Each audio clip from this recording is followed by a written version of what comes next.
Good morning dear students, I am your physics professor Dr. Nagaraj explaining physics, second PUC physics in our mother tongue that is in Kannada. ಕನ್ನಡದಲ್ಲಿ ನಾನು ಸರಳವಾಗಿ physics ಅನ್ನು explain ಮಾಡಲಿಕ್ಕೆ ಪ್ರಯತ್ನ ಪಡ್ತಾ ಇದ್ದೀನಿ. So ಇಷ್ಟೊತ್ತು ನಾವು ಎಲೆಕ್ಟ್ರೋಸ್ಟಾಟಿಕ್ಸ್ನ ಮೊದಲನೇ ಚಾಪ್ಟರ್ ಕಡೆ ಗಮನ ಕೊಟ್ಟಿದ್ವಿ. In that chapter we focused mainly on the properties of charges, concept of force, electric field intensity, Coulomb's law, Gauss theorem and expression for electric intensity in case of different charged bodies, point charge, spherical charge, cylindrical charge, sheet charge, ಆಮೇಲೆ ಮಧ್ಯದಲ್ಲಿ electric dipole ಅಂತೆ ಮತ್ತು lines of force ಅಂತೆ ಇವನ್ನೆಲ್ಲ ಚರ್ಚೆ ಮಾಡಿದ್ದೀವಿ. So ಅದರದ್ದು ಒಟ್ಟು 11 ವಿಡಿಯೋ ಆಗಿದೆ, ಅದನ್ನು ನಾನು ಅಪ್ಲೋಡ್ ಮಾಡಿದ್ದೀನಿ, ದಯವಿಟ್ಟು ನೋಡಿ. ಆಮೇಲೆ ನೋಟ್ಸ್ ಕೂಡ ಅಲ್ಲಿದೆ, ಅದನ್ನು ಡೌನ್ಲೋಡ್ ಮಾಡ್ಕೊಳ್ಳಿ. ಆದಷ್ಟು ನನ್ನ ವೀಡಿಯೋಸನ್ನು ಶೇರ್ ಮಾಡಿ ನಿಮ್ಮ ಫ್ರೆಂಡ್ಸ್ ಜೊತೆಗೆ, ಆಮೇಲೆ ಲೈಕ್ ಮಾಡಿ, ಕಾಮೆಂಟ್ಸನ್ನು ಕೂಡ ಪಾಸ್ ಮಾಡಿ. ಬನ್ನಿ ಈಗ ಎರಡನೇ ಚಾಪ್ಟರ್ಗೆ ಹೋಗೋಣ. ಎರಡನೇ ಚಾಪ್ಟರ್ ಬಂದ್ಬಿಟ್ಟು ಎಲೆಕ್ಟ್ರಿಕ್ ಪೊಟೆನ್ಷಿಯಲ್ ಆ್ಯಂಡ್ ಕೆಪಾಸಿಟರ್ಸ್ ಅಂತ. ಸೊ ಇದು ಕೂಡ CET ದೃಷ್ಟಿಯಿಂದನೂ ಇಂಪಾರ್ಟೆಂಟ್, ಮೇನ್ ಎಕ್ಸಾಮಿನೇಷನ್ ಇಂದನೂ ಕೂಡ ಇಂಪಾರ್ಟೆಂಟ್. ಇದರಲ್ಲೂ ಕೂಡ ಕೆಲವೊಂದು ಡೆರಿವೇಷನ್ಸ್ ಬರ್ತವೆ, ಆಮೇಲೆ ನ್ಯೂಮರಿಕಲ್ ಪ್ರಾಬ್ಲಮ್ಸ್ ಇದಾವೆ, ಆಯ್ತಾ. ಸೊ ಇರಲಿ, ಅದು ಥಿಯರಿ ಇಂಪಾರ್ಟೆಂಟಾ, ಎಕ್ಸ್ಪೆರಿಮೆಂಟ್ ಇಂಪಾರ್ಟೆಂಟಾ, ನ್ಯೂಮರಿಕಲ್ ಇಂಪಾರ್ಟೆಂಟಾ, ಅವೆಲ್ಲ ಗಮನ ಕೊಡೋದಕ್ಕಿಂತ ಮುಖ್ಯವಾಗಿ ನಾವು ಕಾನ್ಸೆಪ್ಟ್ ಕಡೆ ಗಮನ ಕೊಟ್ಬೇಡ. ಯಾಕೆಂದರೆ ಈ ಎಂಟ್ರೆನ್ಸ್ ಎಕ್ಸಾಮ್ಗಳಲ್ಲಿ ಕೆಪಾಸಿಟರಲ್ಲೇ ಇಷ್ಟು ಕ್ವಶನ್ ಕೇಳಬೇಕು, ಪೊಟೆನ್ಷಿಯಲ್ ಮೇಲೆ ಇಷ್ಟೇ ಕ್ವಶನ್ ಕೇಳಬೇಕು ಅಂತ ಏನು ಇರೋದಿಲ್ಲ. ಅಲ್ಲಿ ಸೆಟ್ ರೂಲ್ಸ್ ಇರೋದಿಲ್ಲ. ಬೋರ್ಡ್ ಎಕ್ಸಾಮ್ಗೆ ಇರ್ಬೋದೇ ಹೊರತು ಎಂಟ್ರೆನ್ಸ್ ಎಕ್ಸಾಮ್ಸಲ್ಲಿ ಆ ಥರ ಏನೂ ಇರೋದಿಲ್ಲ. ಸೊ ಹಂಗಾಗಿ ನಿಮಗೆ ಕಾನ್ಸೆಪ್ಟ್ ಚೆನ್ನಾಗಿ ಗೊತ್ತಾಗ್ಬಿಟ್ರೆ ಯಾವ ಥರ ಪ್ರಾಬ್ಲಮ್ ಕೊಟ್ಟರು ಸಾಲ್ವ್ ಮಾಡ್ಬೋದು. That is my main intention. I want you to learn the concept. So in this chapter we focus mainly on two concept, that is electric potential and capacitors. First I will talk about electric potential, afterwards I move on to capacitors. ಈಗ ವಿದ್ಯಾರ್ಥಿಗಳ electric potential ಅನ್ನು explain ಮಾಡೋ ಮುಂಚೆ ಒಂದು 3 examples ಅನ್ನು ತಗೊಳ್ಳೋಣ.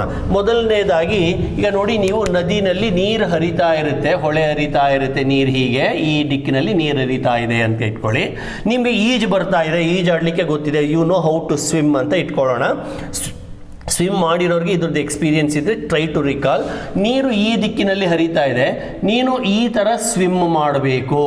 So swimming against the flow of water, ಇದು ಒಂದು ಎಕ್ಸಾಂಪಲ್ಲು, ಆಯಿತಾ. ಎರಡನೇ ಎಕ್ಸಾಂಪಲ್ಲು, ನಿಮ್ಮ ಊರ ಹತ್ರನೋ ಅಥವಾ ನಿಮ್ಮ ಮನೆ ಹತ್ರನೋ ಯಾವುದೋ ಸ್ವಲ್ಪ ಆಗಿರೋ ರೋಡ್ ಇದೆ, ಅಪ್ ಅಂದರೆ ಒಂದು ಬೆಟ್ಟ ಹತ್ತೋ ಥರ ರೋಡ್ ಇದೆ ಅಂತ ಇಟ್ಕೊಳ್ಳಿ. ಈಗ ನೀವು ಇದ್ರ ಮೇಲೆ ಸೈಕಲನ್ನು ತೊಳ್ಕೊಂಡು ಹೋಗಬೇಕು, ರೋಡನ್ನು ಹತ್ತಬೇಕು, ಹತ್ತಬೇಕು ಅಷ್ಟೇ ರೀ, ಹತ್ತಬೇಕು, ಆಯಿತಾ. ಸೊ ಹತ್ತುತ್ತಾ ಇದ್ದೀರಾ, ಇದು ಎರಡನೇ ಎಕ್ಸಾಂಪಲ್ಲು. ಏನು ಸರಿ ಎಕ್ಸಾಂಪಲ್ ಒಂದಕ್ಕೊಂದು ಕನೆಕ್ಷನ್ನೇ ಇಲ್ಲ. I will connect it, just weight, okay. So ಈಗ ಒಂದು ರೋಡ್ ಇದೆ, ರೋಡ್ ಸ್ವಲ್ಪ ಅಪ್ ಇದೆ, ಹತ್ತುತ್ತಾ ಇದ್ದೀರಾ ಅಥವಾ ಬೆಟ್ಟ ಹತ್ತುತ್ತಾ ಇದ್ದೀರಾ, ಅರ್ಥ ಆಯ್ತಲ್ವಾ. ಈಗ ಮೂರನೇ ಎಕ್ಸಾಂಪಲ್ಲು, ಜೋರಾಗಿ ಗಾಳಿ ಬೀಸ್ತಾ ಇದೆ, ಗಾಳಿಗೆ ಎದುರಾಗಿ ನೀವು ಸೈಕಲನ್ನು ತುಳ್ಕೊಂಡು ಹೋಗ್ತಾ ಇದ್ದೀರಾ, ಪೆಡ್ಲು ಮಾಡ್ತಾ ಇದ್ದೀರಾ, ಅರ್ಥ ಆಯ್ತಾ. ಈಗ ನಾಲ್ಕನೇ ಎಕ್ಸಾಂಪಲ್ಲು, ಇಲ್ಲಿ ಒಂದು ಪಾಸಿಟಿವ್ ಚಾರ್ಜ್ ಇದೆ, ಚಾರ್ಜ್ ಬಂತಲ್ವಾ, ನಾವು ಚಾರ್ಜ್ ಬಗ್ಗೆ ಅಲ್ವಾ ಮಾತಾಡ್ತಾ ಇರೋದು, ಓಕೆ. ಇಲ್ಲೊಂದು ಪಾಸಿಟಿವ್ ಚಾರ್ಜ್ ಇದೆ, ಇಲ್ಲಿ ಇನ್ನೊಂದು ಪಾಸಿಟಿವ್ ಚಾರ್ಜ್ ಇದೆ, let me call this as Q1, this as Q2, ಆಯ್ತಾ. ಈಗ ಈ ಪಾಸಿಟಿವ್ ಚಾರ್ಜ್ Q2ನ Q1 ಕಡೆ ಮೂವ್ ಮಾಡ್ತಾ ಇದ್ದೀರಾ. ಈಗ ನೋಡಿ, ಈ 4 ಎಕ್ಸಾಂಪಲ್ಸ್ ಅಲ್ಲಿ 3 ಡಯಾಗ್ರಾಮ್ ಬರ್ತಿದ್ದೀನಿ, ಬಟ್ ಹೇಳಿದ್ದು 4 ಎಕ್ಸಾಂಪಲ್. ಯಾವ್ಯಾವುದು? ಹರಿಯೋ ನೀರಿಗೆ ವಿರುದ್ಧವಾಗಿ ಈಜೋದು, ಅಥವಾ ಬೆಟ್ಟ ಹತ್ತೋದು, ಅಥವಾ ಗಾಳಿಗೆ ವಿರುದ್ಧವಾಗಿ ಸೈಕಲ್ ಅನ್ನು ತುಳ್ಕೊಂಡು ಹೋಗ್ತಾ ಇರೋದು, ಗಾಳಿ ಬೀಸೋ ದಿಕ್ಕಿಗೆ ಆಪೋಸಿಟ್ ಆಗಿ you're pedalling the bicycle and moving the positive charge against another positive charge towards another positive charge. So what is common here? What actually is similar in these examples? You have to put the question like this. See the similarity I will tell you. See when you are swimming against the water flow, ನೀರಿನ ವಿರುದ್ಧವಾಗಿ ನೀವು ಈಜಬೇಕಾದ್ರೆ ಕಷ್ಟಪಡಬೇಕಾ ಅಥವಾ ಸುಮ್ಮನೆ ಈಸಿಯಾಗಿ ಈಜಕ್ಕಾಗುತ್ತಾ? ಯೋಚನೆ ಮಾಡಿ. whether we have to spend energy, whether we have to do work, or water itself will take you. No, we have to spend energy. ನೀರು ಹಿಂಗೆ ಹರ್ಕೊಂಡ್ ಬರ್ತಾ ಇದೆ, ನಾನು ಹಿಂಗೆ ಹೋಗಬೇಕು ಅಂದರೆ ನಾನು ಕೈ ಕಾಲು ಎಲ್ಲ ಬಡಿಬೇಕು, ನೀರಿನ ವಿರುದ್ಧವಾಗಿ ಈಜಲಿಕ್ಕೆ ನಾನು ಎನರ್ಜಿಯನ್ನು ಖರ್ಚು ಮಾಡಬೇಕು, ಹೌದಲ್ವಾ. ಅದೇ ನೀರು ಹರಿಯೋದಿಕ್ಕಲ್ಲೇ ಹೋಗೋದಾದರೆ you need not have to spend any energy, water itself will take you along its direction of motion, ಅದು ಒಂದು. ಆಮೇಲೆ ಈಗ ಬೆಟ್ಟ ಹತ್ತುತ್ತಾ ಇದ್ದೀರಲ್ಲ, ಅಥವಾ ಸೈಕಲನ್ನು ತುಳ್ಕೊಂಡು ಹತ್ತುತ್ತಾ ಇದ್ದೀರಲ್ವಾ, ಸುಲಭವಾಗಿ ಹತ್ತಕ್ಕಾಗುತ್ತಾ? ಇಲ್ಲ. You have to pedal hard, you have to spend energy, you have to do work. So ಹತ್ತಬೇಕಾದ್ರೆ ನೀವು ಸೈಕಲ್ ತುಳಿದು ಅಭ್ಯಾಸ ಇರುತ್ತೆ, ಅಪ್ಪಲ್ಲಿ ಸೈಕಲ್ ತುಳಿಯೋದು ಭಾಳ ಕಷ್ಟ, because you have to do work. ಅದೇ ಡೌನಲ್ಲಾದರೆ ತುಳಿಯೋ ನೆಸೆಸಿಟಿನೇ ಇಲ್ಲ, ಸುಮ್ಮನೆ ಹ್ಯಾಂಡ್ಲನ್ನು ಕರೆಕ್ಟಾಗಿ ಇಟ್ಕೊಂಡ್ಬಿಟ್ಟು ಬ್ರೇಕ್ ಮೇಲೆ ಕೈ ಹಿಡ್ಕೊಂಡ್ಬಿಟ್ರೆ ಸೈಕಲ್ ಹಾಗೆ ತಾನಾಗಿ ಹೊರಟೋಗ್ತಾ ಇರುತ್ತೆ. Is it clear? ಈಗ ಇಲ್ಲಿಗೆ ಬರೋಣ. ಈ ಪಾಸಿಟಿವ್ ಚಾರ್ಜನ್ನು ಇನ್ನೊಂದು ಪಾಸಿಟಿವ್ ಚಾರ್ಜ್ ಕಡೆ ತಗೊಂಡು ಹೋಗ್ಬೇಕಾದ್ರೆ ನೀವು ಪುಷ್ ಮಾಡಬೇಕಾ ಅಥವಾ ಸುಮ್ಮನೆ ಹಂಗೆ ಇಟ್ಬಿಟ್ರೆ ಸಾಕು ಅದ್ರ ಪಾಡಿಗೆ ಅದು ಅಟ್ರಾಕ್ಟ್ ಆಗಿಬಿಡುತ್ತಾ? ಇಲ್ಲ ಸರ್, ಪುಷ್ ಮಾಡಲೇಬೇಕು. ಯಾಕೆ ಸರ್? ಇದು ಪಾಸಿಟಿವ್, ಅಲ್ಲಿ ಯಾವಾಗಲೂ ರಿಪಲ್ಷನ್ ಇರುತ್ತೆ. ಆ ರಿಪಲ್ಷನ್ ಫೋರ್ಸ್ಗೆ ವಿರುದ್ಧವಾಗಿ ನಾನು ತಳ್ಳಬೇಕು ಅಂತಂದ್ರೆ I have to do the work. Got it? So ನೋಡಿ, ಲಾಸ್ಟ್ ಸೆಂಟೆನ್ಸ್ ಅನ್ನು ಏನು ಹೇಳಿದೆ? ರಿಪಲ್ಸಿವ್ ಫೋರ್ಸ್ಗೆ ವಿರುದ್ಧವಾಗಿ ನಾನು ಹೋಗಬೇಕು ಅಂದ್ರೆ means if I want to go against the repulsion or if I want to go against the force, I have to do the work. Same thing here also. I wanted to go against the water flow, I did the work. I wanted to go uphill or up road, I have to do the work. Or I am going against the force, I have to do the work. So in all the cases, one thing is common, that is work done. When are you doing the work? You are doing the work when you are moving against the force. Along the direction of the force, you need not have to work. ಈಗ ಗಾಳಿಗೆ ವಿರುದ್ಧವಾಗಿ ಅವನು cycle ತುಳ್ಕೊಂಡು ಹೋಗ್ಬೇಕಂದ್ರೆ ಜೋರಾಗಿ ತುಳಿಬೇಕು. ಅದೇ ಗಾಳಿ ಬೀಸೋ ದಿಕ್ಕಲ್ಲಿ ನೀವು ಸೈಕಲ್ ತುಳಿದ್ರೆ ಗಾಳಿನೇ ನಿಮ್ಮನ್ನ ಪುಷ್ ಮಾಡ್ತಾ ಇರುತ್ತೆ. Did you understand? So one thing is sure, whenever you want to go against the force, whenever there is a displacement against the force, work is done. And that work done, according to your first PUC knowledge, is a force dot displacement, that is force into displacement into cos theta. ಇದನ್ನ work energy power chapter ಅಲ್ಲಿ detail ಆಗಿ ಓದಿದ್ದೀರಾ.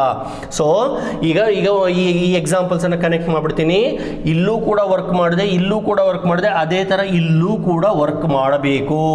ಇಲ್ಲಿ I did the work against the force due to water flow. Here I am doing the work against the gravitation. Here I am doing the work against the electric force or electric field produced by this charge. So ನಾನು ಏನೇನು ಕೆಲಸ ಮಾಡ್ತೀನೋ ಆ work ಎಲ್ಲೂ waste ಆಗೋದಿಲ್ಲ. ಇದು first PUC ನಲ್ಲಿ ಕಲ್ತಿದ್ದೀರಾ. Whatever the work you do, it converts into energy and stores in the system in the form of energy called potential energy. ಈಗ ನೆಲದ ಮೇಲೆ ಒಂದು ಕಲ್ಲು ಬಿದ್ದಿರುತ್ತೆ, ಅದನ್ನು ಎತ್ಕೊಂಡು ಮೇಲಕ್ಕೆ ತೊಗೊಂಡೋಗಿ ಒಂದು ಗೋಡೆ ಮೇಲೆ ಇಡಬೇಕು, ಅಂದರೆ ವರ್ಕ್ ಮಾಡಬೇಕು. So whatever the work you do on the stone, it converts into energy, stores in the stone in the form of potential energy. ನೆನಪಿಸ್ಕೊಳ್ಳಿ, ಇಷ್ಟು ಹೈಟಲ್ಲಿದ್ದರೆ ಆಬ್ಜೆಕ್ಟ್, ಇದನ್ನು ಗ್ರೌಂಡ್ ಅಂತ ಇಟ್ಕೊಳ್ಳೋಣ, ಇದು ಸ್ಟೋನಿನ ಮಾಸ್ ಎಮ್ ಅಂತ ಇಟ್ಕೊಳ್ಳೋಣ, ಹೈಟ್ ಅನ್ನ ಹೆಚ್ ಅಂತ ಇಟ್ಕೊಂಡ್ರೆ ಎನರ್ಜಿ ಬಂದು mgh. ನೆನಪಿದೆಯಾ ಇದು? So whatever the work I do converts into energy called potential energy. Even here also there is no exception, same thing holds good. Only thing is whatever the work here I am doing against the gravitational field, here I am doing the work against the electric field. So ಇಲ್ಲಿ store ಆದಂಥ ಎನರ್ಜಿಯನ್ನು gravitational potential energy ಅಂತೀನಿ. ಹಾಗೆ electric ಫೀಲ್ಡಲ್ಲಿ ಮಾಡಿದಂಥ ವರ್ಕನ್ನು electrostatic potential energy ಅಂತ ಕರಿತೀನಿ. ಅಂದರೆ ನೀವು ಯಾವ ಫೀಲ್ಡಲ್ಲಿ ವರ್ಕ್ ಮಾಡ್ತಿದ್ದೀರಾ, are you doing work against the gravity or are you doing the work against the electric field, that is important. If you are doing the work against gravity, it is gravitational potential energy. But first PUC ನಲ್ಲಿ ನಾವು ಅದನ್ನೇನು gravitational potential energy ಅಂತ ಕರೀಲಿಲ್ಲ, ಸುಮ್ಮನೆ potential energy ಅಂತ ಕರೆದ್ವಿ. Actually spring potential energy ಕೂಡ ಅದನ್ನು ಓದಿದ್ದೀರಾ first PUC ನಲ್ಲಿ. ಇಲ್ಲಿ ಇವಾಗ ಹೊಸ ಫೀಲ್ಡ್ ಬಂದಿದೆ, ಯಾವುದು? Electric field. ಎಲೆಕ್ಟ್ರಿಕ್ ಫೀಲ್ಡ್ ಅಲ್ಲೂ ರಿಪಲ್ಷನ್ ಇದೆ, ಅಟ್ರಾಕ್ಷನ್ ಇದೆ, ಆಯ್ತಾ? ಸೊ ಹಾಗಾಗಿ ನಾವು ಕೂಡ ಇಲ್ಲೂ ಕೂಡ ಎನರ್ಜಿ ಖರ್ಚಾಗುತ್ತೆ, ವರ್ಕ್ ಮಾಡಲೇಬೇಕು. That is electrostatic potential energy. So ಇಷ್ಟು ಇಂಟ್ರೊಡಕ್ಷನ್ ಅನ್ನು ಕೊಟ್ಟ ಮೇಲೆ here onwards I focus only on the charge, that means electrostatic potential energy. Did you understand? Okay, now I have a positive charged body Q ಹಿಯರ್, right? somewhere here I have a test charge Q0. ಇಷ್ಟೊತ್ತು ನಾನು Q2 ಅಂತ ಬರ್ದಿದ್ನಲ್ಲ, ಅದು Q0 ಆಗುತ್ತೆ. ಇಷ್ಟೊತ್ತು ನಾನು Q1 ಅಂತ ಬರ್ದಿದ್ನಲ್ಲ, ಅದು Q ಆಗುತ್ತೆ. ಈಗ ಸದ್ಯಕ್ಕೆ ಇವೆರಡರ ಮಧ್ಯೆ ಏನೋ ಒಂದು ಡಿಸ್ಟೆನ್ಸ್ ಇದೆ ಅಂತ ಇಟ್ಕೊಳ್ಳೋಣ. Dear students, you all know test charge is nothing but positive charge whose magnitude is negligibly small. Why it should be negligibly small? I just revise it. Because if it is too large in magnitude, it will affect the overall effect of the charged body. So it is there not to disturb the body, it is there only to see the effect of the body. ಈ charged ಬಾಡಿಯಿಂದ ಎಷ್ಟು force ಬರುತ್ತೆ, ಎಷ್ಟು field ಬರುತ್ತೆ, ಸುಮ್ಮನೆ ನೋಡಿ ಅನುಭವಿಸಬೇಕು, ಅಷ್ಟು ಮಾತ್ರ ಇದ್ರ ಕೆಲಸನೇ ಹೊರತು ಹೋಗಿ ಇದನ್ನೇ ಡಿಸ್ಟರ್ಬ್ ಮಾಡಬಾರ್ದು. It should not disturb the body. ಹಂಗೆ ಆಗಬಾರ್ದು ಅಂದರೆ it should have only small magnitude. ಗೊತ್ತಾಯ್ತಲ್ವಾ? So charged body, test charge should have a very small magnitude so that its presence will not affect our major charge. Got it? So ಈಗ test ಚಾರ್ಜ್ಗೂ major ಚಾರ್ಜ್ಗೂ ಮಧ್ಯೆ ಏನೋ ಒಂದು distance ಇದೆ ಅಂತ ಇಟ್ಕೊಳ್ಳೋಣ, let us ಸೇ R ಅನ್ನೋ distance ಇದೆ.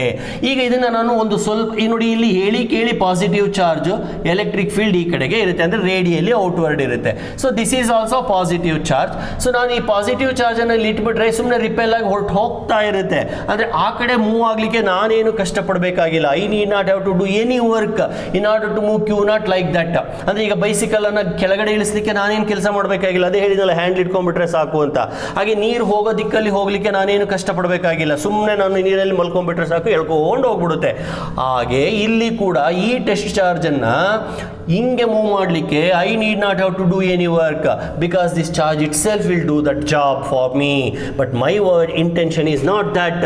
I don't want to go away, I want to go towards. ಅದಕ್ಕೆ ವಿರುದ್ಧವಾಗಿ ಹೋಗಬೇಕು. ಅವಾಗ ಏನು ಮಾಡಬೇಕು ಅಂದರೆ ನಾನು ಈ ಥರ ಡಿಸ್ಪ್ಲೇಸ್ ಆಗಬೇಕು.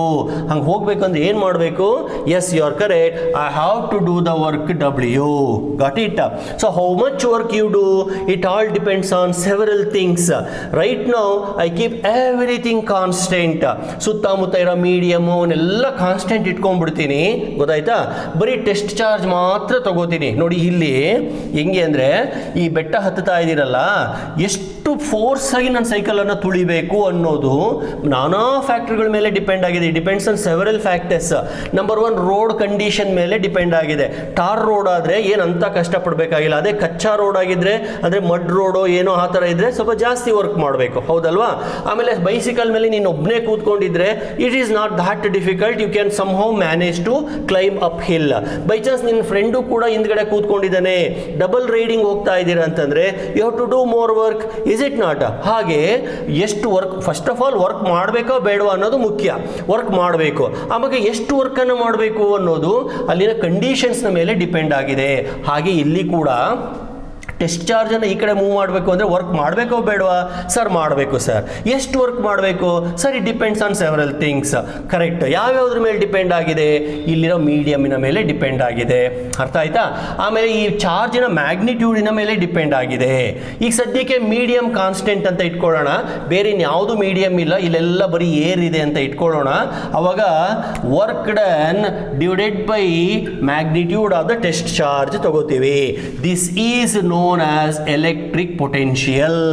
ಪೊಟೆನ್ಷಿಯಲ್ ಎನರ್ಜಿಗೂ ಪೊಟೆನ್ಷಿಯಲ್ಗೂ ಸ್ವಲ್ಪ ವ್ಯತ್ಯಾಸ ಇದೆ, ನಾನು ಆಮೇಲೆ ಹೇಳ್ತೀನಿ. Electric potential. So electric potential ಅಥವಾ ಎಲೆಕ್ಟ್ರೋಸ್ಟಾಟಿಕ್ ಪೊಟೆನ್ಷಿಯಲ್ ಅಥವಾ ಇನ್ನು ಮುಂದೆ ಬರೀ ಪೊಟೆನ್ಷಿಯಲ್ ಎಲ್ಲ ಒಂದೇನೆ. ಸೊ ಕೆಲವೊಮ್ಮೆ ನಾನು ಎಲೆಕ್ಟ್ರಿಕ್ ಪೊಟೆನ್ಷಿಯಲ್ ಅಂತೀನಿ, ಕೆಲವೊಮ್ಮೆ ಎಲೆಕ್ಟ್ರೋಸ್ಟಾಟಿಕ್ ಪೊಟೆನ್ಷಿಯಲ್ ಅಂತೀನಿ. Please take it for granted, they all are same. So first question ಬರ್ತಾ ಇದೆ, ಅದು ಆಯ್ತು. ಕ್ವಶನ್ ಬರೋಕ್ಕಿಂತ ಮುಂಚಿತವಾಗಿ ಈಕ್ವೇಷನ್ ನಾನು ಇನ್ನೊಂದು ಹೇಳ್ಬಿಡ್ತೀನಿ. ಸೊ ವರ್ಕ್ ಡನ್ ಏನಕ್ಕೆ? ಡಿಸ್ಪ್ಲೇಸ್ ಮಾಡಲಿಕ್ಕೆ, ಆಯ್ತಾ? ಇಲ್ಲಿ ಸ್ವಲ್ಪ ಡಿಸ್ಪ್ಲೇಸ್ ಮಾಡಿರೋದ್ರಿಂದ ನಾನು ಡಿ ಡಬ್ಲ್ಯೂ ಅಂತ ಬರಿತೀನಿ. ಸ್ವಲ್ಪ ಡಿಸ್ಪ್ಲೇಸ್ ಮಾಡಿರೋದ್ರಿಂದ I write it as d ಡಬ್ಲ್ಯೂ. So small amount of work done to displace a charge through a small distance d s per unit charge, ಅದೇ ಕ್ಯೂ ನಾಟ್, ಅದೇ ಟೆಸ್ಟ್ ಚಾರ್ಜ್. ಸೊ ಇವೆರಡರ ratio d ಡಬ್ಲ್ಯೂ, that is work done divided by magnitude of charge, is known as electric potential or electrostatic potential. ಈಗ ಇಲ್ಲಿ ನಾನು small ಡಿಸ್ಟೆನ್ಸನ್ನು ತೊಗೊಂಡೆ, ಇಲ್ಲಿಂದ ಇಲ್ಲಿ ತನಕ ಅಂತ ಅಂದ್ಕೊಂಡೆ. ಇಲ್ಲಿಂದ ಇಲ್ಲಿ ತನಕ ಆದರೆ ಸ್ಮಾಲ್ ಅಮೌಂಟು. ಅಂದರೆ ಇವಾಗ ಹೆಂಗೆ ಅಂದರೆ ನೀನು ಬೆಟ್ಟ ಹತ್ತುತ್ತಾ ಇದೆಯಾ, ಇಲ್ಲಿಂದ ಇಲ್ಲಿ ತನಕ ಬಂದೆ, ಸ್ವಲ್ಪ ಅಮೌಂಟ್ ವರ್ಕ್ ಮಾಡಬೇಕು. ಹಾಗೆ ಇಲ್ಲಿಗೆ ಬಂದೆ, ಇನ್ನೂ ಸ್ವಲ್ಪ. ಹಾಗೆ ಇಲ್ಲಿಗೆ ಬಂದೆ, ಇಲ್ಲಿಗೆ ಬಂದೆ, ಇಲ್ಲಿಗೆ ಬಂದೆ. ಹೀಗೆ ಸ್ಟಾರ್ಟಿಂಗ್ ಪಾಯಿಂಟಿಂದ ಎಂಡ್ ಪಾಯಿಂಟಿಗೆ ಬರೋ ತನಕ ನೀನು ತುಳಿತಾನೇ ಇರಬೇಕು, ವರ್ಕ್ ಮಾಡ್ತಾನೆ ಇರಬೇಕು. ಅಷ್ಟೂ ವರ್ಕನ್ನು ಸೇರಿಸಿದಾಗ ಬರೋದು ನಮಗೆ ಟೋಟಲ್ ಪೊಟೆನ್ಷಿಯಲ್. Got it? ಅದೇ ಕಾನ್ಸೆಪ್ಟನ್ನು ನಾನು ಇಲ್ಲಿ ಅಪ್ಲೈ ಮಾಡ್ತೀನಿ. ಹೆಂಗೆ ನೋಡಿ, ಎಲ್ಲದರಲ್ಲೂ ಡಿಸ್ಪ್ಲೇಸ್ಮೆಂಟ್ ಮಾಡಲೇಬೇಕು.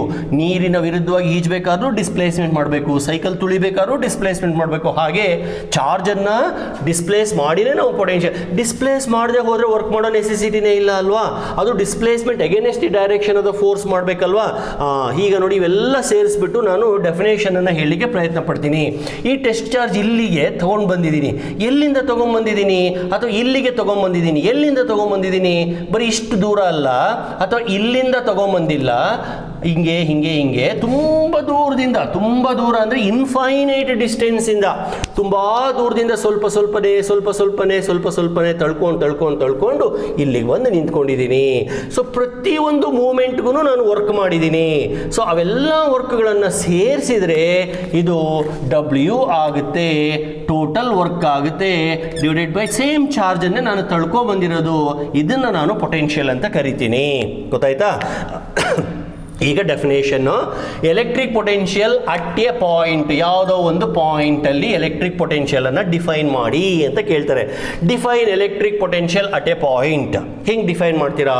Electric potential at a point is the total amount of work done, total amount of work done per test charge.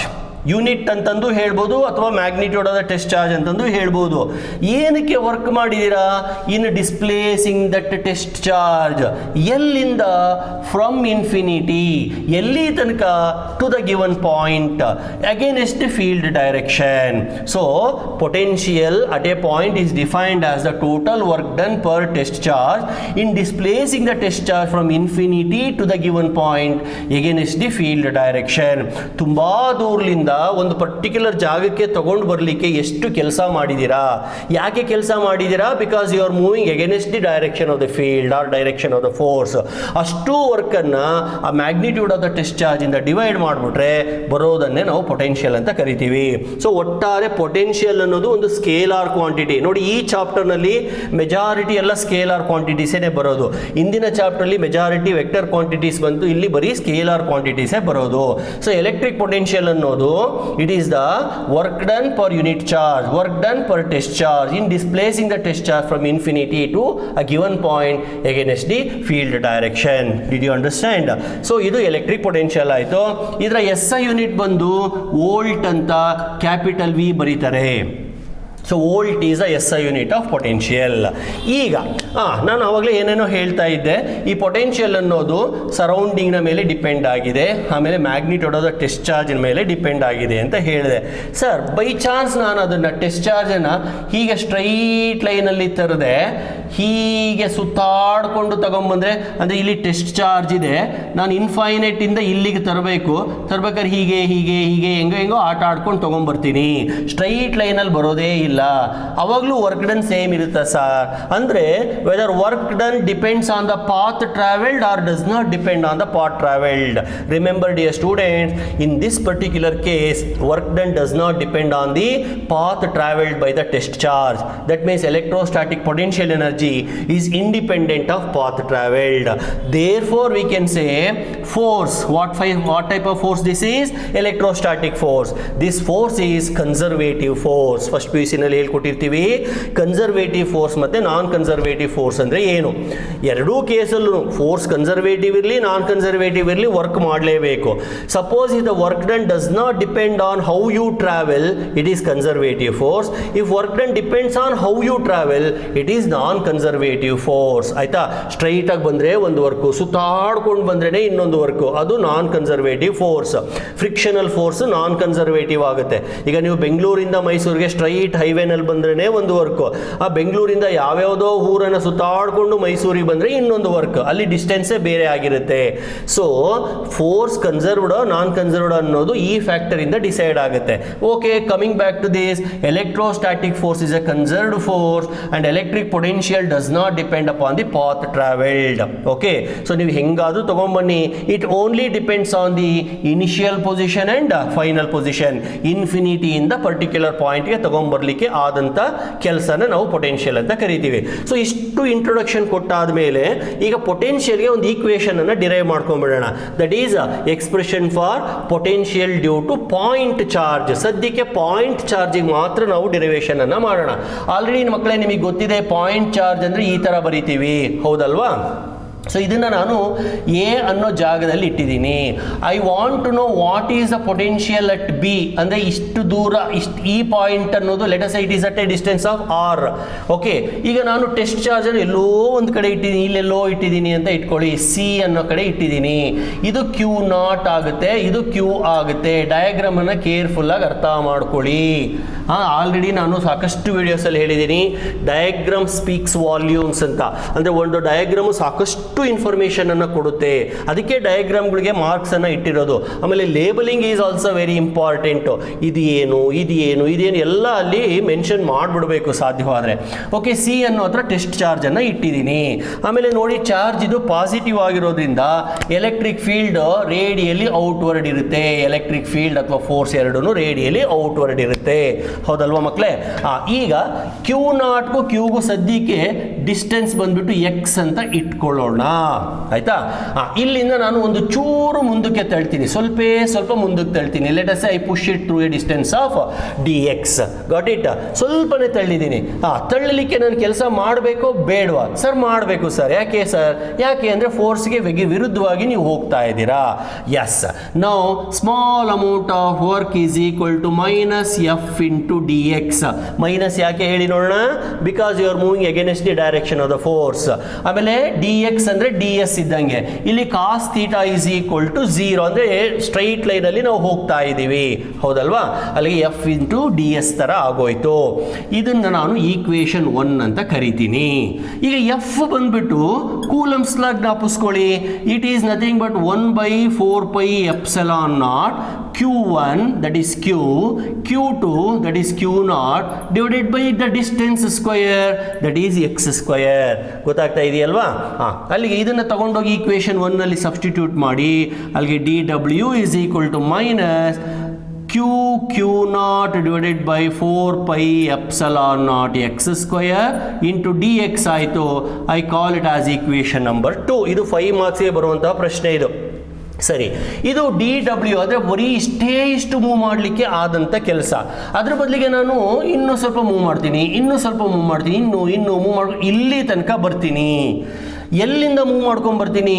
Not from here, from infinity, ತುಂಬ ದೂರಲಿಂದ. ಮತ್ತು ಇಲ್ಲಿ ಯಾಕೆ ಸರ್ ತಗೊಂಡ್ರಿ? ಅಲ್ಲಪ್ಪ, ಎಕ್ಸ್ಪ್ಲೇನ್ ಮಾಡಲಿಕ್ಕೆ ಎಲ್ಲೋ ಒಂದು ಕಡೆ ಶುರು ಮಾಡಲೇಬೇಕಲ್ವಾ? ನಾನು ಅಲ್ಲಿ ಬರೆದಿದ್ರೂ ಹಂಗೆ ಆಗಿರೋದು. ಅಂದರೆ ನೀವು ಈಗ ಬೈಸಿಕಲನ್ನು ತುಳಿತೀರಾ, ಹತ್ಕೊಂಡು ಮೇಲಕ್ಕೆ ಹೋಗ್ತೀರಲ್ವಾ? ಎಲ್ಲಿಂದ ಶುರು ಮಾಡ್ತೀರಾ? ಸ್ಟಾರ್ಟಿಂಗ್ ಪಾಯಿಂಟ್ ಅನ್ನೋದು ಇನ್ಫಿನಿಟಿ, ಆಯಿತಾ? ಇನ್ಫಿನಿಟಿ ಅಂತ ಹೇಳ್ಬಿಟ್ಟಿದ್ದೀನಿ, ಎಲ್ಲೆಲ್ಲೋ ಹೇಳಿಲಿಕ್ಕಾಗೋದಿಲ್ಲ, ಎಲ್ಲೋ ಒಂದು ಕಡೆ ಶುರು ಮಾಡಲೇಬೇಕು. ಹಾಗಾಗಿ ನಾನು ಅಲ್ಲಿ ಶುರು ಮಾಡಿದೆ, ಅದೇ ಥರ ಇಲ್ಲಿ ಕೂಡ. So let us not complicate it. First ಹಿಂಗೇನೆ ಶುರು ಮಾಡಿ, ಸಿ ಇಂದ ಸ್ವಲ್ಪ ಮುಂದಕ್ಕೆ ಮೂವ್ ಮಾಡಿದೆ ಅಂದ್ಕೊಳ್ಳಿ. ಆಮೇಲೆ total work done is equal to D W plus D W plus D W et cetera ಅಂತ ಬರೆದು ಬಿಡಿ. That is nothing but W is equal to integral of D W. Integral ಅಂದರೆ ಎಲ್ಲದನ್ನು ಸೇರಿಸೋದು, ಟೋಟಲ್ ಮಾಡೋದು ಅಂತ. ಎಲ್ಲಿಂದ ನೀವು ಟೋಟಲ್ ಮಾಡ್ಕೊಂಡು ಬರಬೇಕು? ಇನ್ಫೈನೈಟ್ ಡಿಸ್ಟೆನ್ಸ್ ಇಂದ ಟೋಟಲ್ ಮಾಡ್ಕೊಂಡು ಬರಬೇಕು. ಎಷ್ಟು ಡಿಸ್ಟೆನ್ಸ್ ತನಕ ಟೋಟಲ್ ಮಾಡಬೇಕು? ಆರ್ ಅನ್ನೋ ಡಿಸ್ಟೆನ್ಸ್ ತನಕ ಟೋಟಲ್ ಮಾಡಬೇಕು. ಇವನ್ನೇ ನಾವು ಲಿಮಿಟ್ಸ್ ಅಂತ ಕರೆಯೋದು, ಲೋಯರ್ ಲಿಮಿಟ್ ಮತ್ತೆ ಅಪ್ಪರ್ ಲಿಮಿಟ್ ಅಂತ ಕರೆಯೋದು. ಗೊತ್ತಾಗ್ತಾ ಇದೆಯಲ್ವಾ? ಇಷ್ಟು ಬಂದ ಮೇಲೆ ಇನ್ನು ಉಳಿದಿರೋದೆಲ್ಲ ಮ್ಯಾಥಮೆಟಿಕಲ್ ಆಪರೇಷನ್. ಸೊ ಇವಾಗ ನೆಕ್ಸ್ಟ್ ಸ್ಟೆಪ್ ಬಂದ್ಬಿಟ್ಟು is equal to integral of infinity to r. Okay, d ಡಬ್ಲ್ಯೂಗೆ ಆಲ್ರೆಡಿ ಈಕ್ವೇಷನ್ ನಂಬರ್ 2 ಇದೆ. Minus Q0 by 4πε0 into d x by x square ಅಂತ ಬರ್ಕೊಂಡ್ಬಿಡ್ತೀನಿ. ಗೊತ್ತಾಯ್ತಾ? ಈಗ ಇಂಟಿಗ್ರೇಷನ್ ನಿಮಗೆ ಮ್ಯಾಥಮೆಟಿಕ್ಸಲ್ಲಿ ಹೇಳಿರ್ತಾರೆ ಅಥವಾ ಹೇಳ್ತಾರೆ ಮುಂದೆ. ನೋಡಿ, ಈ ಲಿಮಿಟ್ಸ್ ಇದಾವಲ್ಲ, ಇವನ್ನ ಇಂಟರ್ಚೇಂಜ್ ಮಾಡಿಬಿಟ್ರೆ ಇಲ್ಲಿ ಒಂದು ನೆಗೆಟಿವ್ ಸೈನ್ ಬರುತ್ತೆ. ಆಲ್ರೆಡಿ ಒಂದು ನೆಗೆಟಿವ್ ಸೈನ್ ಇರೋದ್ರಿಂದ ಆ ಬರೋ ನೆಗೆಟಿವ್ ಇದು ಸೇರ್ಕೊಂಡ್ಬಿಟ್ಟು ಪಾಸಿಟಿವ್ ಆಗೋಗ್ಬಿಡುತ್ತೆ. ಅಂದರೆ ನಾನು ಇದನ್ನು ಡಬ್ಲ್ಯೂ ಈಸ್ ಈಕ್ವಲ್ ಟು ಈ Q0 ಎಲ್ಲ ಕಾನ್ಸ್ಟೆಂಟ್ ಹೊರಗಡೆ ಇಟ್ಬಿಡೋಣ. Q0 by 4πε0 ಹೊರಗಡೆ ಇಟ್ಟು ಈ ಇನ್ಫಿನಿಟಿ ಮತ್ತು ಆರ್ ಅನ್ನು ಇಂಟರ್ಚೇಂಜ್ ಮಾಡ್ತೀನಿ. ಅಂದರೆ ಆರ್ ಕೆಳಗಡೆ ಬರುತ್ತೆ, ಇನ್ಫಿನಿಟಿ ಮೇಲೆ ಹೋಗುತ್ತೆ. ಅವಾಗ ಒಂದು ಮೈನಸ್ ಸೈನ್ ಬರಬೇಕಿತ್ತು, ಬಂದು ಇದ್ರ ಜೊತೆ ಸೇರಿ ಪ್ಲಸ್ ಆಗಿಬಿಟ್ಟಿದೆ. ಅಲ್ಲಿಗೆ D x by x square ಆಯಿತು. ಗೊತ್ತಾಯ್ತಲ್ವಾ? ಸೊ ಈಗ ಒಂದು ಸ್ಟೆಪ್ ಮುಂದೆ ಹೋಗೋಣ. Just 1 minute, I erase this. so that I can make some space for the remaining calculations. Okay, so now you should know the integration of 1 by x square. So what is the integration of 1 by x square, dear students? Yes, that is w is equal to q naught ಹಾಗೆ ಇರುತ್ತೆ divided by 4 pi epsilon naught ಹಾಗೆ ಇರುತ್ತೆ into integration of 1 by x square is minus 1 by x ಆಗುತ್ತೆ between the limits lower limit or upper limit infinity. Okay, well minus 1 by x ಇದನ್ನು ನೀವು integration ಅಲ್ಲಿ ಕಲಿತೀರಾ. ಹೆಂಗೆ ಅಂದರೆ integral of x n is equal to x to the power of n plus 1 by n plus 1. ಈಗ ಇಲ್ಲಿಗೆ ಬರೋಣ. X square ಅಂದರೆ 1 ಬೈ ಎಕ್ಸ್ ಸ್ಕ್ವೇರನ್ನು ನಾನು integral of x to the power of -2 ಅಂತ ಬರ್ಕೋಬೋದಾ? ಅಲ್ಲಿಗೆ ಎನ್ ಬಂದುಬಿಟ್ಟು -2 ಆಗುತ್ತಾ?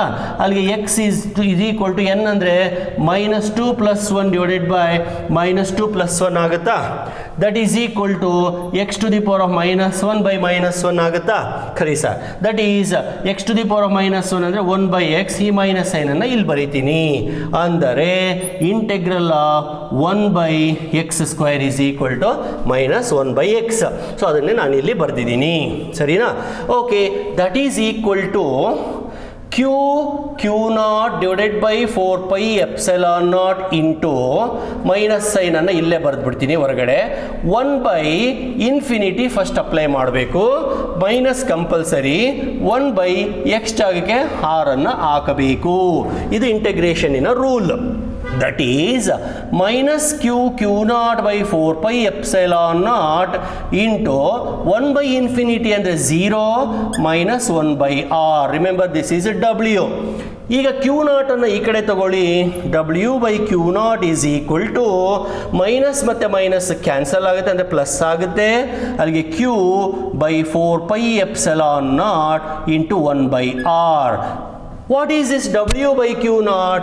Sir, it is nothing but potential, sir. Therefore, v is equal to q divided by 4 pi epsilon naught r. Please look at this formula.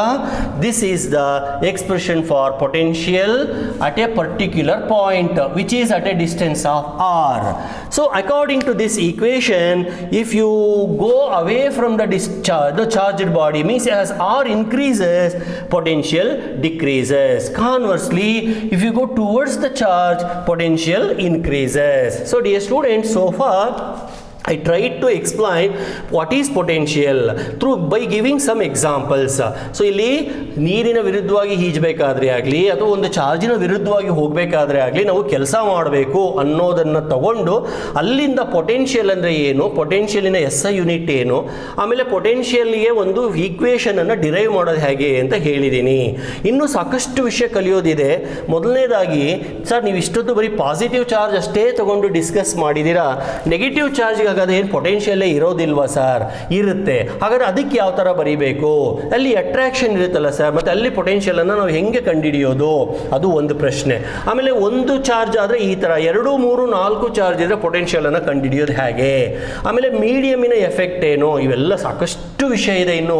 ಆಮೇಲೆ ಪೊಟೆನ್ಷಿಯಲ್ಗೂ potential ಎನರ್ಜಿಗೂ ಏನು ವ್ಯತ್ಯಾಸ? So ಇವೆಲ್ಲನೂ ನಾವು ಒಂದೊಂದಾಗಿ ಡಿಸ್ಕಸ್ ಮಾಡ್ತಾ ಹೋಗೋಣ. ಸೊ ಇವತ್ತಿನ ವಿಡಿಯೋದಲ್ಲಿ ಈ ಡೆರಿವೇಷನ್ ತುಂಬ ಇಂಪಾರ್ಟೆಂಟು. ಒಂದು ಸತಿ ಪ್ರಾಕ್ಟೀಸ್ ಮಾಡ್ಕೊಳ್ಳಿ ವಿದ್ಯಾರ್ಥಿಗಳೇ. Okay, please like my videos and share my videos with your friends and also subscribe to my channel. Okay, thank you very much.